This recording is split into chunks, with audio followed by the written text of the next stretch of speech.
Carne. El mercado chino no está complicado, se derrumbó, son las palabras del presidente del Consorcio de Exportadores de Carnes Argentina. Esto es lo que dijo y por supuesto hoy lo vamos a profundizar. 18 grados es la temperatura ahora en Buenos Aires y fíjate lo que pasa mañana. Parcialmente nublado, 9 la mínima, 21 la máxima. Ya al miércoles, por supuesto, parcialmente nublado, 14 la mínima, 21 también la máxima. Y el jueves se repite esta temperatura mínima un poquito más alta respecto a la de hoy y a la del martes, porque el jueves, con un cielo que la tendencia será la misma, parcialmente nublado, 13 la mínima y 22 grados la máxima. Terminó un mes y por supuesto una balanza positiva respecto al dólar soja, pero ahora en esta primera semana de octubre y de cara, aunque siempre te pido el permiso para que no te genere ansiedad, pero al fin de año, que ya solo quedan semanas, hay más medidas para de alguna manera contener lo que el banco alcanzó, y cuando digo alcanzó es por supuesto fortalecer las reservas en una liquidación de divisas por parte del complejo sojero histórico. ¿Escuchaste bien esa palabra? Entonces, ahora mismo se anticipó que durante esta semana va a haber medidas que incrementen las exportaciones y también habrá un nuevo sistema para quitar beneficios, atención, a quienes hicieron trampas con las importaciones. Se trata de ver cómo sigue la economía y, por supuesto, al finalizar el tiempo límite del dólar soja, que esto, como te adelantaba, se cerró la semana pasada. Dijo también el ministro que entienden que es muy importante que el productor sienta que lo que pagó adicionalmente y lo que el Estado puso de más en términos de valores implícitos vuelva a nuestras comunidades agropecuarias, pero también vuelva para proteger a los sectores más vulnerables, en una oratoria, en un texto también que busca equilibrar y no desatender ningún sector. ¿Y qué dijo? Sumó el adelanto que habrá un programa para pequeños y medianos productores de maíz y soja con el objetivo de incrementar la siembra en más de 300.000 hectáreas. Así que este lanzamiento de lo que tiene que ver con el nuevo mes de octubre y por supuesto en nuestra semana, en nuestro país y en nuestro contexto no descansa. Tenemos novedades tanto económicas, políticas y por supuesto productivas.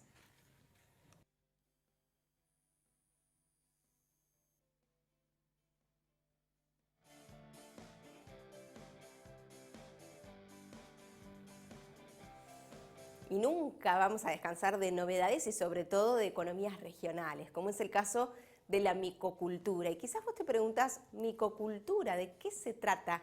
Bueno, es la posibilidad también de investigar para lograr una producción de aprovechamiento de los hongos comestibles, algo que se trabaja mucho y más aún se incentiva en la Patagonia. Por eso micocultura patagónica es la propuesta en Río Negro y escuchamos a Ricardo Quintana. Vamos a comenzar con una serie de capacitaciones que vamos a desarrollar en Bariloche, en Río Chico y en El Manso para justamente trabajar en el tema de lo que es la cadena de valor de los hongos que son comestibles de la zona en un trabajo en conjunto con el CIEFAP y a través de su programa Patagonia Fungi, con el programa que tiene la Secretaría de Ciencia y Tecnología que se llama Ciencia a la Mesa, dentro del marco de lo que es Argentina contra el hambre, Ciencia y Tecnología contra el hambre. En ese marco lo que vamos a hacer es una serie de capacitaciones destinadas al público en general, en todo lo que tenga que ver con lo que es la identificación y los tipos y las características de los hongos regionales, su posibilidad de producción, cómo producirlos y también cómo utilizarlos ya en la gastronomía. O sea, esta va a ser una capacitación integral que se va a dar en estos tres lugares, en conjunto con, les decía, el CIEFAP, la Secretaría donde van a participar, digamos, distintos tipos de disciplinas, desde médicos a investigadores, a los productores y a chefs que van a explicar cómo utilizar estos hongos, obviamente en la gastronomía. La capacitación va a estar abierta, van a poder inscribirse en la página web de la Secretaría de Ciencia y Tecnología, en un mail ahí que está dedicado para estas inscripciones, y como les decía, está abierto y la idea es que aprendan, por un lado, a identificarlo, por otro lado, a cómo producirlos, y por otro lado cómo utilizarlo en la gastronomía. Esto se va a desarrollar durante el mes de octubre, estas capacitaciones están diagramadas durante la mañana y durante la tarde, con temáticas específicas para, como te decía, para la producción y la parte gastronómica. Los detalles, digamos, van a estar puestos en la página para que vean los horarios en donde pueden anotarse y los lugares donde se van a dictar estas capacitaciones. Específicamente en Bariloche vamos a dictarlas en el ISEP, en la Fundación San José Obrero, en una cooperativa en el Manso y en una escuela en Río Chico.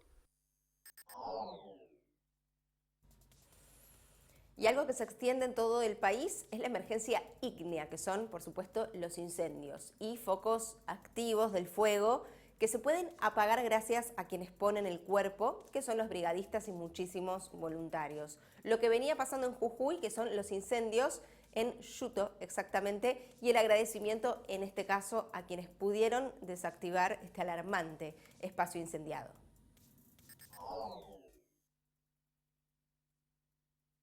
Así es, junto al vicegobernador Carlos Hakim, que está a cargo de la gobernación, y en representación del gobernador Gerardo Morales, junto al ministro Luis Martín, también el director de incendios forestales de la provincia, que depende del ministerio, quisimos despedir a los 70 brigadistas del Sistema Nacional de Manejo del Fuego, que corresponden la mayoría de ellos a brigadistas de parques nacionales.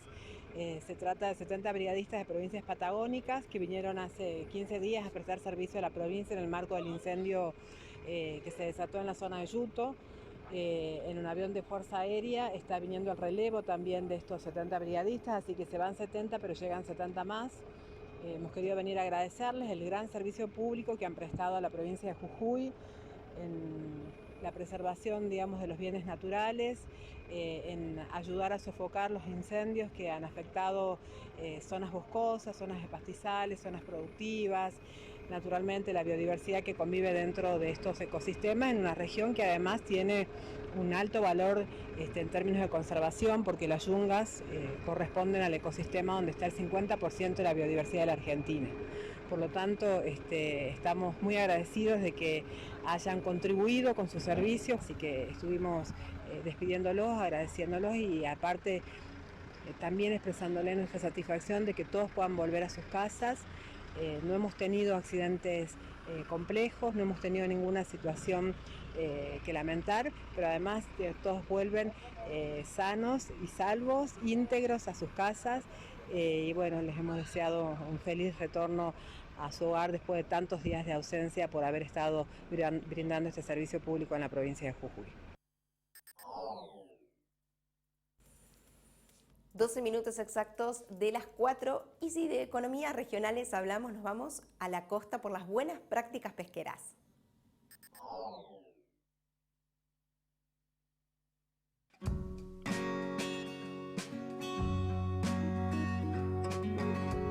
Bueno, hoy estamos en el espacio multicultural de Mar de Ajó para llevar adelante una jornada, una capacitación en buenas prácticas pesqueras.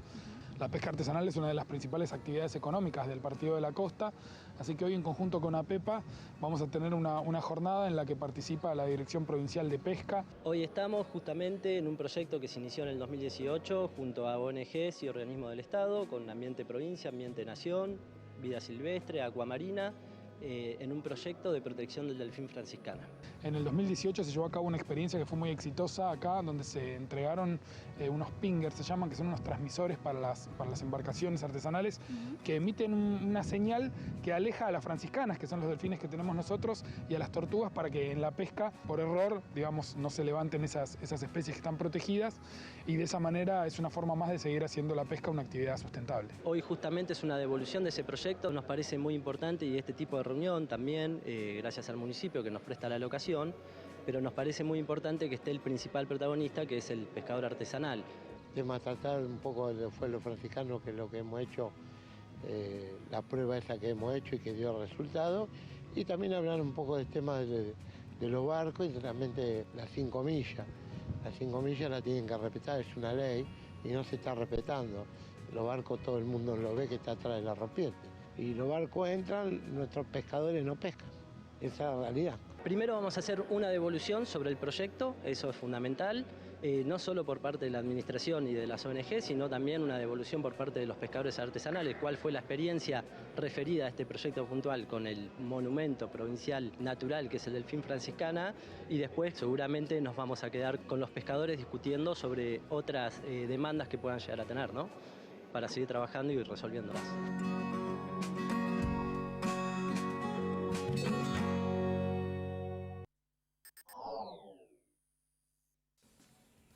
Decime si el último plano en la costa argentina no te tentó, como mucha gente ya es tentada para el fin de largo, el que se avecina ahora, el fin de XL, como se lo suele llamar, porque viernes será feriado, luego el sábado, domingo, como todo fin de semana, y el lunes también, feriado puente, ya conocido e implementado en nuestro país. Bueno, la costa, como te decía, un destino muy elegido.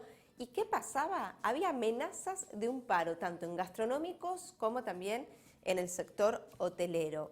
Pero el sindicalista Luis Barrio Nuevo dio la buena noticia a los empresarios del turismo, porque la Unión de Trabajadores finalmente, que justamente reúne a hoteleros y gastronómicos, que él mismo comanda Barrio Nuevo, no hará el paro. ¿Cuál era el reclamo por el cual este paro se iba a llevar adelante?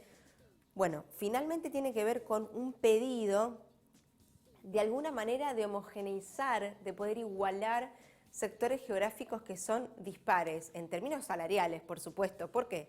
Porque lo que se releva, y entendiendo también la vigencia de los salarios correspondientes al mes de octubre, no es lo mismo lo que ocurre en Ushuaia ni lo que ocurre en el norte.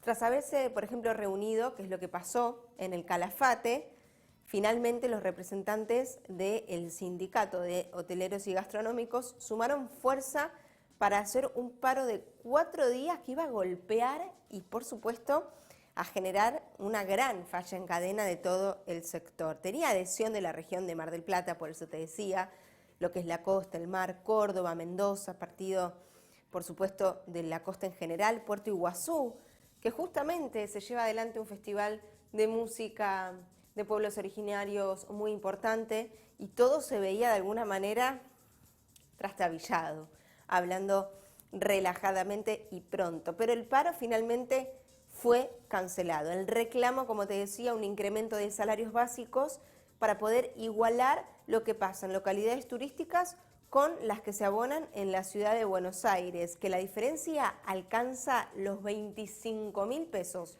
Y bueno, como siempre, quienes vivimos en Ciudad de Buenos Aires y ejercitamos la conciencia, es algo que sucede muchísimo, no solo en lo hotelero, en lo educativo. Siempre hay una diferencia salarial muy distinta entre la ciudad autónoma de Buenos Aires y el resto del gigante país que somos. También, por supuesto, de precios. Eso es una diferencia que radica y sin dudas está a la vista.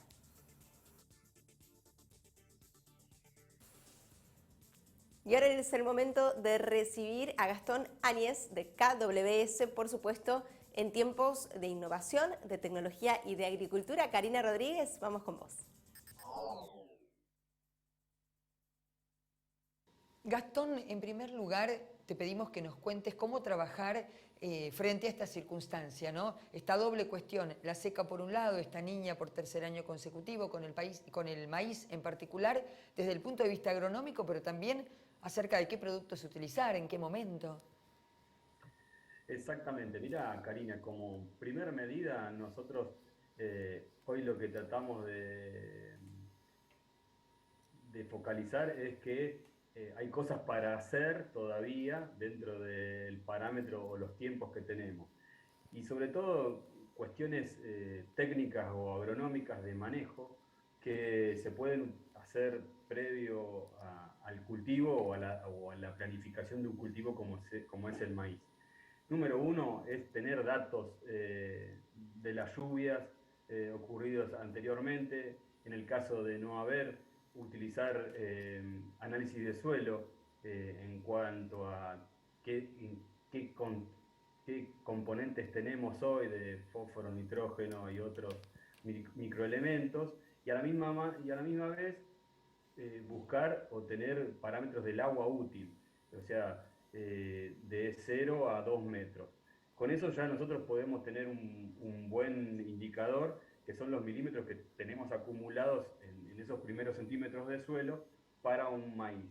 Sabemos puntualmente que un maíz hoy utiliza entre 500 y 600 milímetros durante todo el cultivo, pero para las primeras etapas de implantación necesitamos un mínimo de unos 200 milímetros. Entonces, número uno es saber en dónde estamos parados previo a la siembra.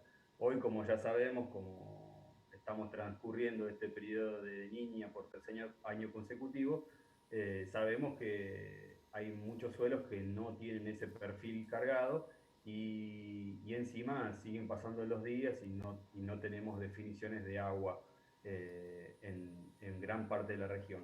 Y lo que podemos hacer es, bueno, ir retrasando hasta aproximadamente el 15 de octubre las siembras de tempranas, y a partir de ahí nosotros ya tenemos estrategias tanto para las siembras que hoy se están dando en una determinada o muy pequeña zona que es alrededor del sudeste de Córdoba, donde tenemos las zonas de Marco Juárez, Belville, Isla Verde, y esa pequeña zona donde del domingo pasado hasta antes de ayer han sufrido unos 20-25 milímetros, 30 en algunos casos, y ya unos meses anteriores también habían recibido agua.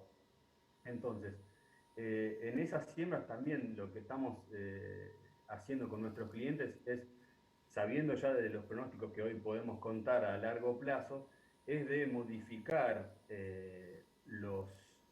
las densidades que planteamos inicialmente, que eran densidades para lograr altísimos potenciales, porque sabemos que el recurso del agua no va a estar tan presente como lo queríamos en los periodos críticos que serían diciembre. Entonces, bueno, por un lado, tener en cuenta ese tipo de planteos para las siembras tempranas que se están dando hoy, bajando algo de densidad en algunos materiales. Por eso no todos nuestros híbridos podemos manejarlos de la misma manera, así como de otras empresas colegas, ¿no? Cada uno va posicionando su híbrido para que entregue su mejor rendimiento final, ¿no? Con relación a uno de los híbridos, el 3916, que es, digamos, muy elegido en términos generales por los productores, ¿cuál es su característica y es adaptable en este momento y frente a esta coyuntura? Sí, KM3916 en su versión Víptera, que contamos hoy, es un híbrido granífero de alto potencial, de muy buena estabilidad. Es un ciclo intermedio de 119 días y este híbrido tiene una característica que es de un alto peso de los 1000 granos, que es una componente muy importante para generar rendimiento, y es un híbrido que es muy flexible tanto para fechas de siembras tempranas como de segunda o tardías. En fechas tempranas, hoy, como recién estábamos diciendo, en algunas zonas donde nos permitió con algunos milímetros iniciar las siembras, estamos alrededor de las 75.000 a 78.000 semillas por hectárea, porque sabemos que es un híbrido que nos compensa el rendimiento por peso de mil, como lo dije hace un rato. Tiene una muy buena estabilidad y es ideal para buscar altos rendimientos entre las 10 y 14 toneladas por hectárea. Y para siembras tardías o de segunda, ya estamos con densidades que sabemos que están entre los 65.000 a 55.000 semillas, todo dependiendo el paquete tecnológico que utilice el productor. Pero bueno, se puede todo ir ajustando más, porque es un híbrido al cual, primero, conocemos mucho, por ya lo que venimos trabajando en todos estos años de ensayos de densidad por ambiente con nitrógeno, y sabemos que podemos trabajar algo más esas densidades en algunos casos, y sobre todo viendo cómo viene la perspectiva de agua para los próximos meses. Y en el caso del KM 3927, ¿es para siembras tardías? ¿Es para utilizar este híbrido ahora? ¿Qué características tiene? Mirá, KM 3927 Viptera es un híbrido de ciclo corto. Es una inserción de espiga baja, tiene muy buena agronomía. Es principalmente un híbrido en el cual para siembras tempranas, que sí lo podemos utilizar en algunos casos para siembras tardías, por su muy buena curva de secado rápido que tiene. Es un híbrido que en siembras tempranas es cabeza de cosecha. Esto nos permite rápidamente liberar el lote, y es un híbrido que está en un rango de rendimiento entre las 9 y 11 toneladas aproximadamente, dependiendo del manejo tecnológico del productor. Tiene un alto contenido de número de granos por espiga, pero no así un alto peso de mil, ¿sí? Tiene alrededor de 300 gramos el peso de mil. Y con respecto al tema de heladas, que vos recién estabas nombrando, sí, tenemos en estos últimos 2 días venimos teniendo temperaturas muy bajas y heladas en algunas zonas que bueno, que nosotros ahí estamos viendo sobre todo aconsejar al productor en cuanto a las temperaturas de suelo que tiene que tener en los 5 o 6 centímetros iniciales donde hoy ellos depositan la semilla, por encima de los 10-12 grados y bueno, y fijarse de los próximos pronósticos que tenemos para los próximos días de esas bajas de temperatura, porque ya los híbridos empiezan a emerger y ahí los daños son muy importantes, o bueno, reseteo de esa planta de vuelta y perdiendo energía y demás, hasta que vuelve a iniciar el cultivo. Es algo que estaba pronosticado y que sabemos puntualmente que hasta los primeros 15 días de octubre podemos tener algunas heladas, y bueno, siempre estamos tratando de recomendar primero temperatura de suelo inicial por encima de 10 grados, y después fijarse los pronósticos que se van manejando para correr un poquitito esa siembra. Yo sé que hoy es muy difícil porque cuando tenemos una probabilidad de agua cercana o tenemos algunos milímetros, nadie espera para sembrar, sino que se lanzan rápidamente a captar ese poca agua que ha llovido, pero bueno, también están los riesgos de las heladas tempranas. Nos vamos a la Patagonia y quizás te vas a conmover, porque cuando hablamos de los animales, y en este caso los caninos, como por supuesto compañeros de trabajo en lo que es la seguridad y que SENASA por supuesto ha incluido, estos caninos específicos del sur son una ternura y vamos a ver por supuesto cuál es el trabajo que realizan. Son brigadas caninas que hemos implementado con mucha alegría y satisfacción recientemente.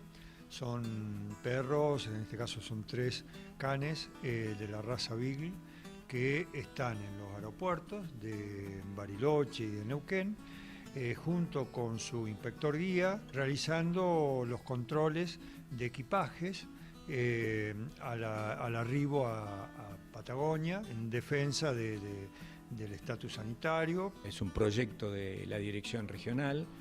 En un momento se plantean diferentes escenarios, cuando llegan 4 o 5 vuelos en simultáneo, y nosotros los controles que tenemos que hacer en ese aeropuerto nos demoraban demasiado. El perro está adiestrado por técnicos del organismo para detectar productos orgánicos, y en caso de detectarse, el perro los señala, se sienta al lado del equipaje y allí se realiza el control puntualmente de ese equipaje. Productos orgánicos pueden ser de origen vegetal como de origen animal. Ahí el médico veterinario Luis Gobet, el entrenador y la persona que conoce profundamente el trabajo de entrenamiento, desarrolló durante 7 meses un trabajo de entrenamiento de los perritos Beagle que tenemos ahí. Tiene básicamente 2 cuestiones importantes a resaltar. Una es la mejora del control, propiamente dicho. El SENASA está teniendo una inquietud superior en cuanto a su trabajo específico de barrera sanitaria. Y la otra es que eficientiza y hace más rápido la tarea de control en los aeropuertos, que muchas veces son situaciones críticas porque se juntan vuelos al arribo y fundamentalmente en temporadas picos, como puede ser Bariloche, donde hay una afluencia muy grande y cada vez mayor de vuelos nacionales y vuelos internacionales. Entonces esto nos permite agilizar los controles. Por otro lado, generan un efecto amigable con las personas que arriban y ayudan al control nuestro. Y de esta manera vamos a hacer una pausa y ya volvemos, por supuesto, en este lunes con mucho más en el segundo bloque, donde nos vamos a ocupar también de lo que pasa por fuera de las fronteras y nos incluye.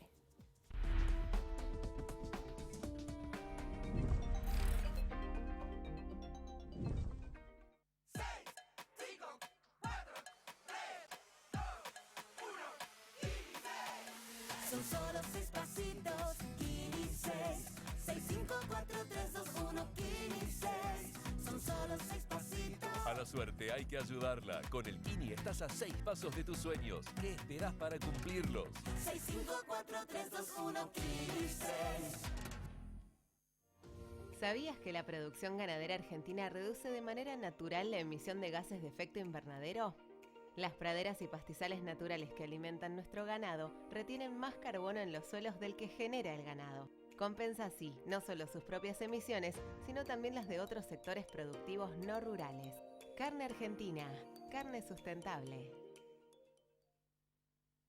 Su desempeño y el respaldo de una gran empresa de 60 años en el mercado harán de la sembradora Crucianelli su mejor inversión.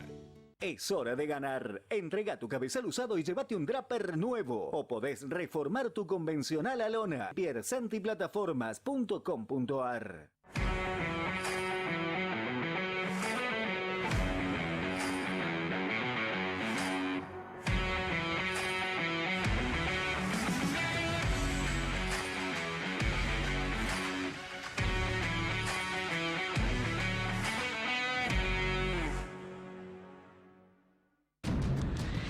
Líneas de financiación para estar más cerca de su nueva Sele.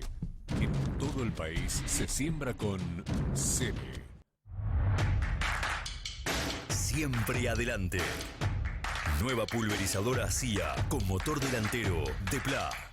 Equipada con sistema integrado de aplicación. El modelo que faltaba para tener la línea de pulverizadoras más completa del mercado.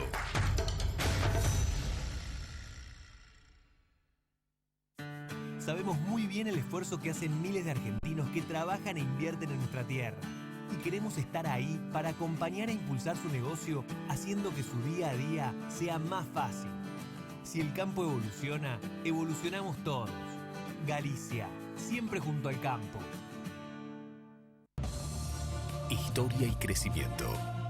Investigación y desarrollo. Nuevas tecnologías. Nuestros clientes, nuestra principal prioridad. Apache, sabemos de campo.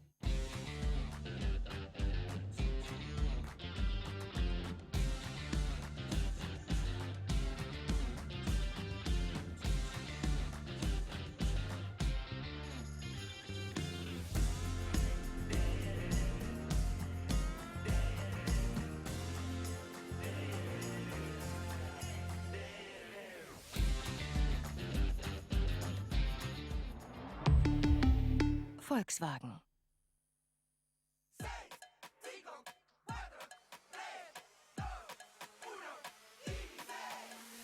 solo 6 pasitos. Kini 6, 654321 Kini 6. Son solo 6 pasitos. A la suerte hay que ayudarla. Con el Kini estás a 6 pasos de tus sueños. ¿Qué esperás para cumplirlos? 654321 Kini 6.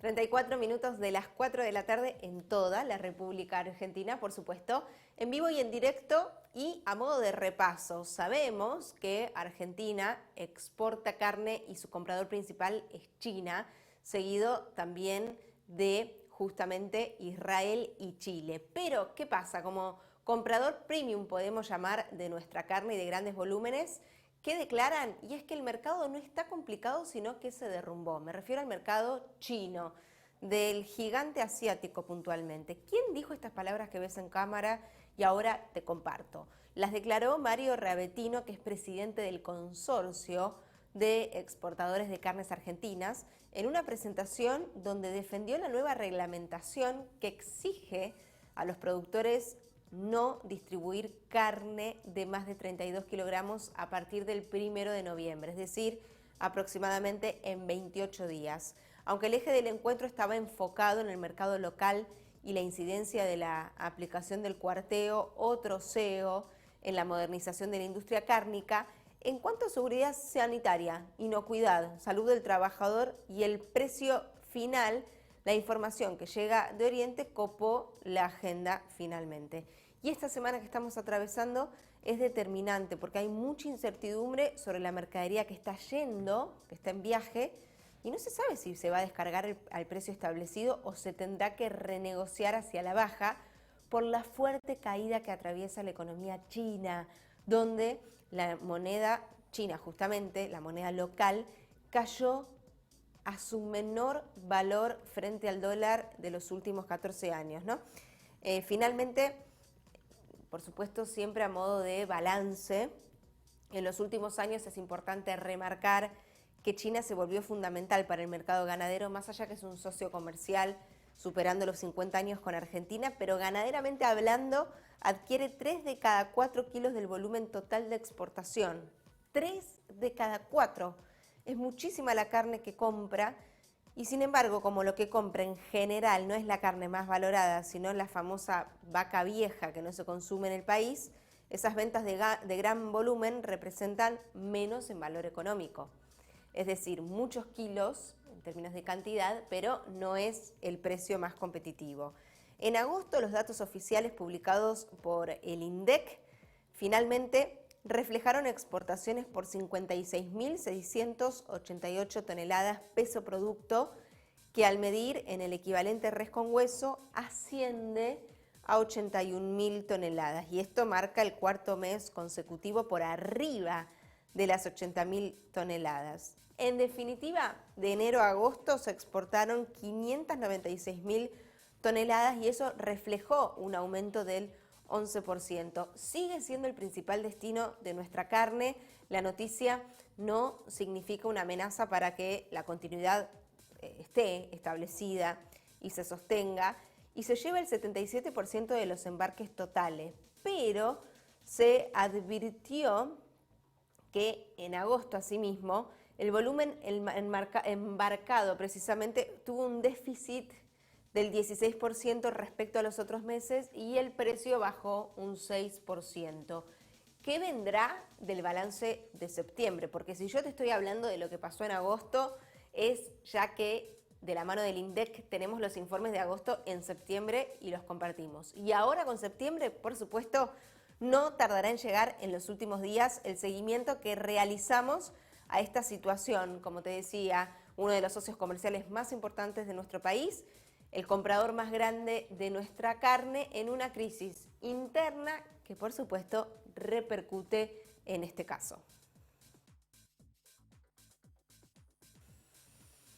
El mundo ayer habló y todavía hoy se monitorea, y te voy a decir más, me atrevo a arriesgar que de acá al 30 de octubre será una carrera de todos los niveles y con todas las oportunidades de acontecimientos. Y me refiero a las elecciones en Brasil, siendo la región más grande de Latinoamérica y por supuesto siendo un vecino y un productor tan importante, una industria tan grande como es la brasilera, en una crisis que ni bien comenzó a acentuarse, por supuesto la brecha se profundiza mucho más de lo que ya está establecida. Por eso estas elecciones se consideran como una de las más reñidas en la historia y sobre todo porque pudo postularse Lula da Silva después de todo lo que aconteció institucional y judicialmente y Bolsonaro apostando a su reelección.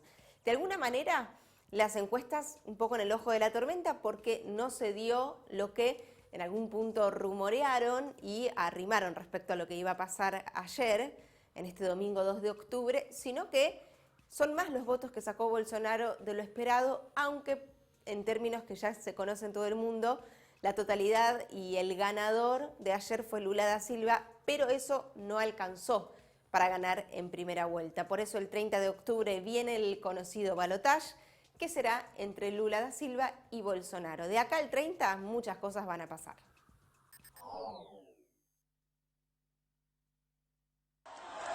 Lula da Silva y Jair Bolsonaro irán a una segunda vuelta el próximo 30 de octubre después de una jornada electoral bastante reñida este domingo.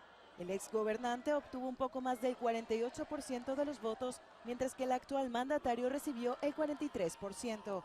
Un resultado mucho más ajustado de lo que anticipaban los sondeos de intención de voto, que situaban a Bolsonaro hasta 14 puntos por debajo de Lula.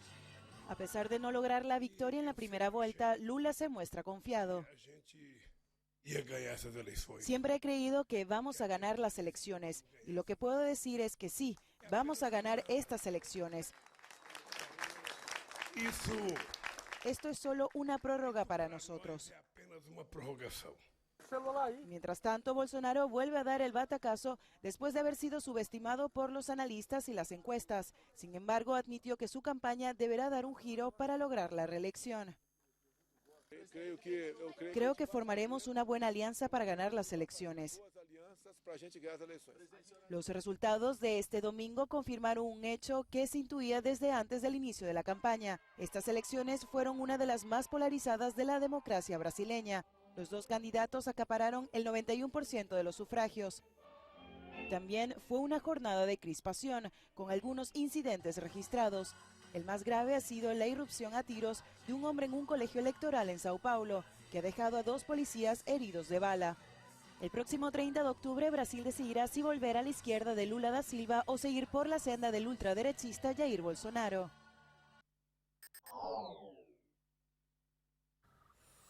Y ahora nos ocupamos del continente europeo, de la mano de Deutsche Welle, y lo que pasa en la industria cervecera. Y tiene que ver con las consecuencias de la crisis energética que acá irrumpe, no de una manera inesperada, pero sí como un efecto colateral, que es la escasez del dióxido de carbono para poder producir cerveza en un continente que se consume muchísimo. La producción continúa en la fábrica Schweiger en Baviera. Cerveza, agua mineral y refrescos a pesar del aumento de los costes energéticos y los altos precios de las materias primas. Pero ahora el jefe tiene una preocupación adicional. El dióxido de carbono empieza a escasear. La cerveza es el producto menos amenazado porque el ácido carbónico de la cerveza es natural. Se produce durante la fermentación. Solo se necesita un poco de CO2 para rellenar la cerveza en la botella. Con los refrescos y el agua mineral, la situación es diferente. Mezclamos el ácido carbónico que está ahí con el ácido carbónico técnico. Sin ácido carbónico no puedo llenar las botellas, así de sencillo. La última entrega de CO2 a la fábrica de cerveza solo alcanzará para una semana. Después el jefe tendrá que pensar en qué productos debería dejar de fabricar. El dióxido de carbono escasea porque en Alemania se producen menos fertilizantes debido a los altos precios de la energía. Esto es el causante de la escasez de otros productos, incluso del gas industrial CO2. Por ello, la Asociación de Cerveceros de Baviera pide que se reconsidere la situación. Una solución para que vuelva a haber suficiente ácido carbónico sería que la producción de fertilizantes en Alemania vuelva a ponerse en marcha con energía subvencionada. La cadena de suministro de la producción de fertilizante tiene que ver con el CO2 y con el ácido clorhídrico. También AdBlue. Son muchas cosas que uno no piensa que están relacionadas con esta industria. Actualmente, la cervecería Schweiger prueba nuevos procesos para sustituir el gas industrial CO2 por nitrógeno y aire. Pero esto solo funciona parcialmente y tampoco a corto plazo.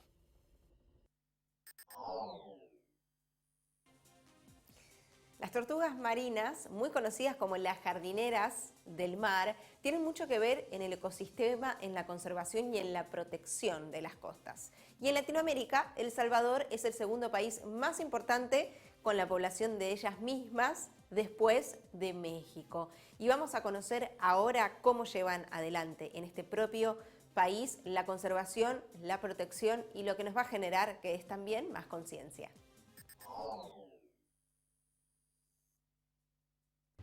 Cae la tarde y baja el calor tropical. Es el momento cuando estas crías de tortugas salen de sus nidos guiadas por el brillo del mar. Estas costas de El Salvador concentran buena parte de la anidación de 4 de las 7 especies de tortugas marinas de todo el planeta.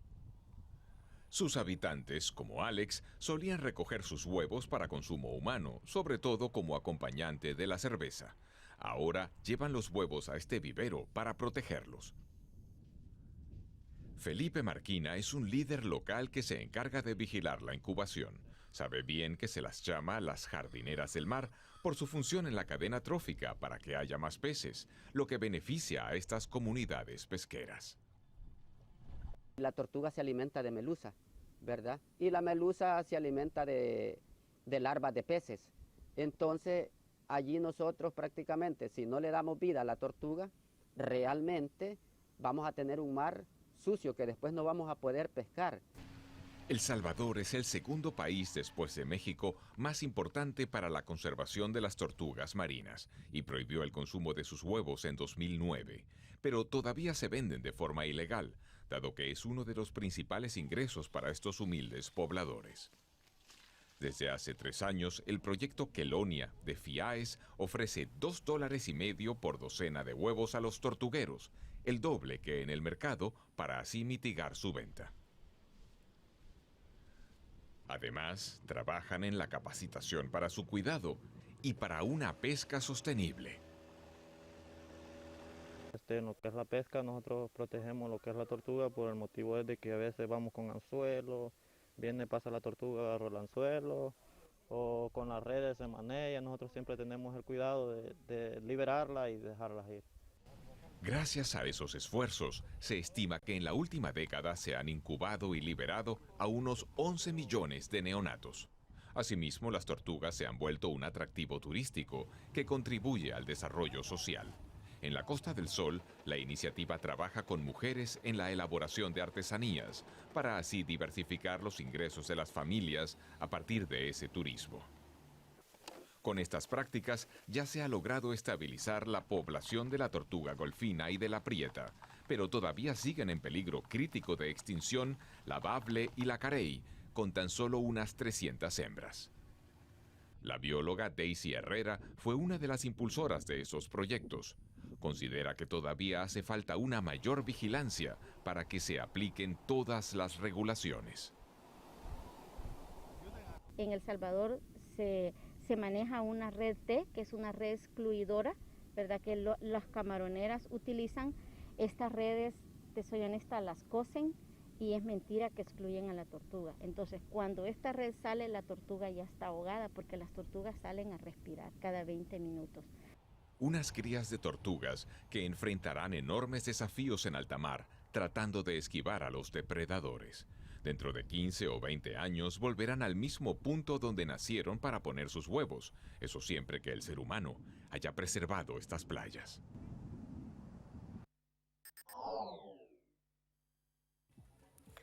A nivel mundial consideran a Finlandia como el país para ser más feliz, es decir, las condiciones más optimistas que podemos encontrar en calidad de vida, en oportunidades y ese tipo de, por supuesto, relaciones que establecen, lo que se considera ya un parámetro. Pero también en una ciudad finlandesa como es Pulanka, tratan de frenar el éxodo rural de los jóvenes en esta misma localidad que vamos a conocer ahora. Y lo hacen con una manera y con una herramienta muy importante, que es el chiste y la ironía, porque es la asociación pesimista en la cual ahora vas a entender a qué me refiero con la ironía y también el humor como herramienta.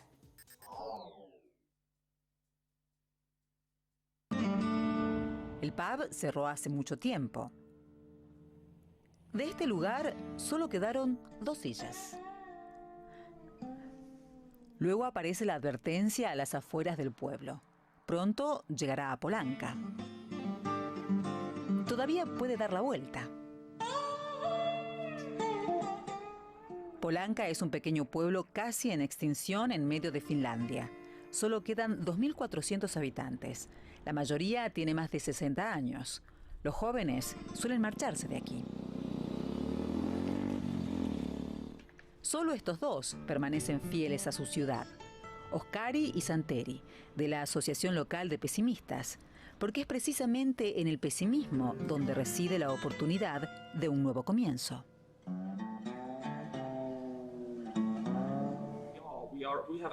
Ya aceptamos que no podemos resucitar Polanka. No estamos tristes por el hecho de que la ciudad esté muriendo. Lo vemos desde el lado del humor y queremos que la gente se ría de esta desgracia. ¿Y quién dice que los pesimistas tienen que poner esta cara? ¿Quién ha dicho que un pesimista no puede sonreír también? Precisamente unos pesimistas han devuelto la esperanza a Polanka. No solo el café pesimista está siempre lleno. En la tienda de al lado, los turistas compran camisetas y algunos pines con mensajes pesimistas. Oskari y sus amigos también han hecho famosa su ciudad natal con videos musicales autodespectivos. De esa manera, Polanka se ha convertido en un fenómeno mediático en Finlandia. Este es el típico humor finlandés, muy gracioso. Esta camiseta dice, hoy estoy enfadado. Y todo tiene una razón. La oficina de pensiones acaba de informarme de que mi pensión se incrementará en un 3%. Así que recibiré 2 euros más cada mes. Los hechos no avalan un futuro para la ciudad. La población se ha reducido a menos de la mitad desde la década de 1980 y cada año sigue bajando. Todavía hay escuelas, jardines de infancia y un hogar de ancianos. Pero la pregunta es, ¿quién quiere vivir en los recónditos bosques finlandeses? Pero es precisamente la naturaleza lo que hace destacar a Polanka, dice el alcalde. La campaña de pesimismo hizo famosa a su ciudad. Desde entonces está convencido de que el número de habitantes se incrementará. Cada vez más la gente quiere vivir en zonas con naturaleza virgen y mucho espacio para vivir. Espacio hay suficiente. 1 kilómetro cuadrado por persona para ser exactos. O sea, que no vas a molestar a los vecinos. Oskari y Santeri dicen que ellos son las personas más felices de Polanka. Al fin y al cabo, los finlandeses han sido elegidos por 5ª vez consecutiva como la gente más feliz del planeta en el Informe Mundial sobre la Felicidad. Eso encaja con el pesimismo. La gente de aquí no espera mucho y se conforma con poco. Y si tuviéramos problemas de verdad, no creo que difundiéramos cosas graciosas sobre el pesimismo. Estaríamos ocupándonos de esas otras cosas. El pesimismo como marca. No se sabe si puede salvar a Polanka de la extinción total, pero al menos sus habitantes lo han intentado con optimismo y con humor.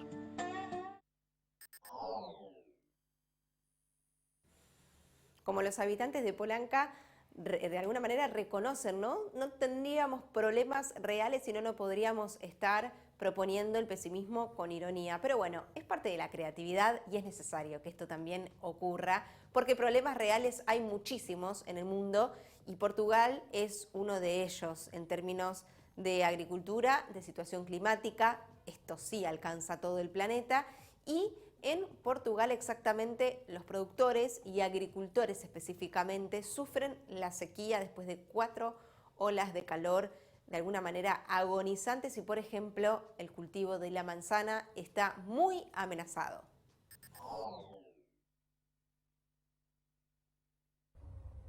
Portugal atraviesa una alarmante sequía tras haber experimentado 4 olas de calor. La preocupación aumenta luego de la decisión de España de paralizar el desembalse de agua de la cuenca del Duero, lo que podría llevar a no cumplir con el convenio de Albufeira, en el que se acuerda el uso hídrico de las cuencas hidrográficas que comparten estos dos países. La situación ha mejorado con las lluvias, excepto en la región de Bragança. Estamos en Carraceda de Anciães, uno de los municipios portugueses más afectados por la sequía. Como este municipio es uno de los mayores productores de manzanas de la región de Trás-os-Montes, la situación es aún más problemática. Este año va a ser muy malo, todas las manzanas están muy dañadas, no ganamos ni para los gastos. Hubo granizo, hubo tormenta y luego tuvimos mucho calor y falta de agua. Tampoco pudimos alimentar bien las plantas, todo estuvo en contra. Tuvimos un verano muy caluroso y muy seco, con olas de calor, por lo que el crecimiento de la fruta se redujo, asociado a la baja disponibilidad de agua, lo que hizo que esta campaña fuera bastante dramática y muy mala para los agricultores.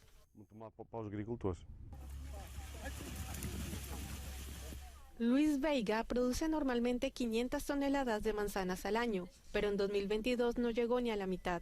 Los costes de producción han aumentado y mientras tanto las manzanas se venderán a un precio muy bajo, a 6 céntimos por kilo.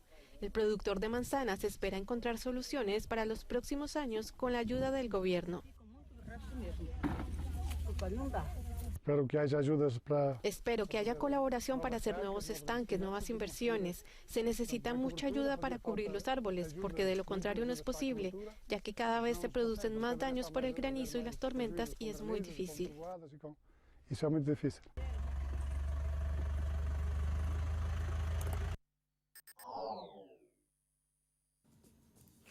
4 minutos para las 5 de la tarde en toda la Argentina y nos vamos a revistachacra.com.ar, uno de nuestros portales de mi celu a tu pantalla. ¿Cómo lo estamos viendo? Ruralistas destacaron que el dólar soja demostró el potencial del campo cuando se le saca el pie de encima.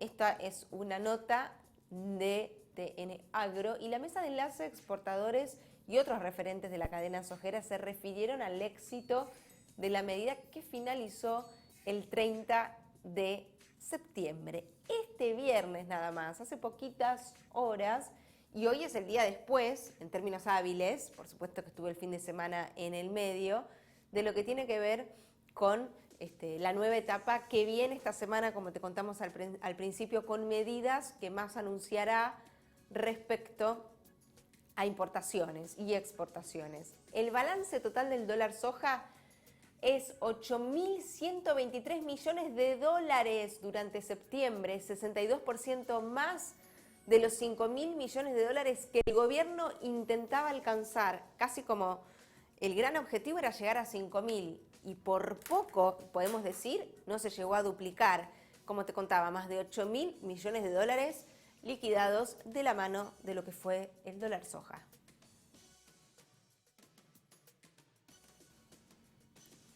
...18 grados ahora, llegando al final de este primer noticiero por la tarde en Buenos Aires. Y mañana martes, a la mañana empezamos con 9 grados, 21 la máxima a lo largo del día. Después el miércoles, 14 la mínima, 21 también será la máxima. Y el jueves, que para los 3 días el cielo será parcialmente nublado, jueves 13 la mínima y 22 la máxima. Por el momento no hay precipitaciones. Y esta tendencia se podría extender a lo que tanto nos consultan, que es el fin de largo.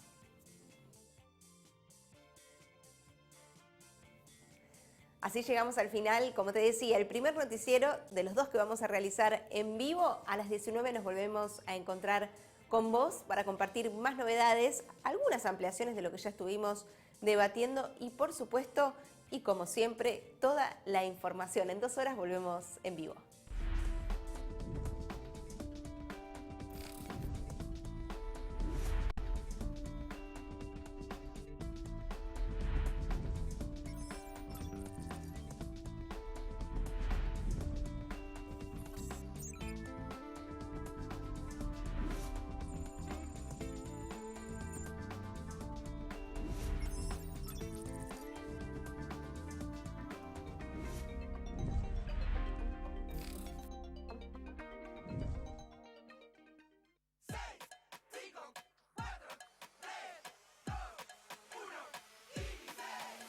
Son solo 6 pasitos, Kini 6.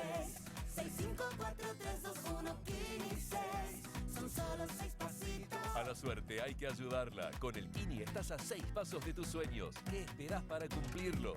6, 5, 4, 3, 2, 1, Kini 6.